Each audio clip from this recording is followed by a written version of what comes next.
Saviez-vous que la Fédération française d'éducation physique et de gymnastique volontaire dispose d'une histoire encore plus longue que son nom ? Si, c'est vrai. Et cela commence il y a plus de 120 ans avec un médecin dénommé Philippe-Auguste Tissier, l'un des pionniers de la Ligue girondine.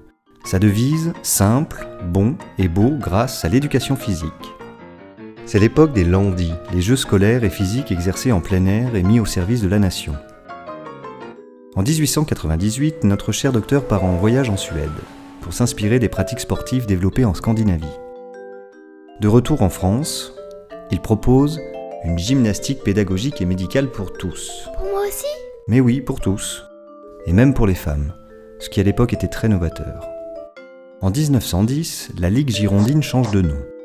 Elle devient la Ligue française d'éducation physique. En 1930, un nouvel acteur important entre en scène, le docteur Raoul Fournier, président de la Ligue française d'éducation physique. On se souviendra de lui comme celui qui a transformé les pratiques physiques et s'est opposé avec force aux dérives du sport, comme les compétitions et les paris sportifs. C'est lui qui relance les Lundis sur l'ensemble du territoire français en créant les journées de santé. Sous Vichy, la Ligue française d'éducation physique joue un rôle important dans la lutte contre les mauvaises conditions de vie des Français. En 1945, Pierre Serin poursuit la transformation de l'éducation physique en France, toujours selon le modèle scandinave. La gymnastique pour tous trouve maintenant de plus en plus d'adeptes parmi la gente féminine.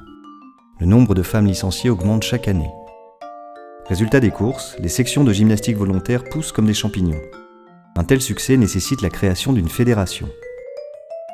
En 1954, les statuts de la Fédération française de gymnastique éducative sont promulgués. 10 ans plus tard, la FFGE intègre la gymnastique volontaire, ce qui lui vaut un nom un peu plus long encore.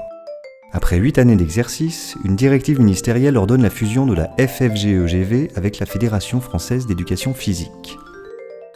Au milieu des années 70, la toute nouvelle FFE-PGV décide de diversifier ses contenus pour contribuer à l'épanouissement du plus grand nombre de pratiquants. Et ça marche. Les pratiques physiques en vogue sont ajoutées à la palette. Elles répondent tout particulièrement aux attentes des femmes qui cherchent à s'occuper davantage de leur corps. Aujourd'hui, la FFE-PGV ne cesse de développer ses activités physiques pour tous les âges, préoccupée en permanence par le bien-être de ses 500 000 licenciés qui s'exercent partout en France.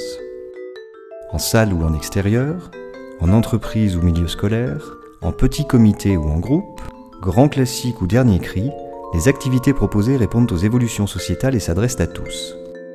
Tout cela fait de la FFE-PGV une institution incontournable du mouvement sportif. Et cela fera bientôt 50 ans sans qu'aucune lettre n'ait été rajoutée à son nom. Ça se fête, non ?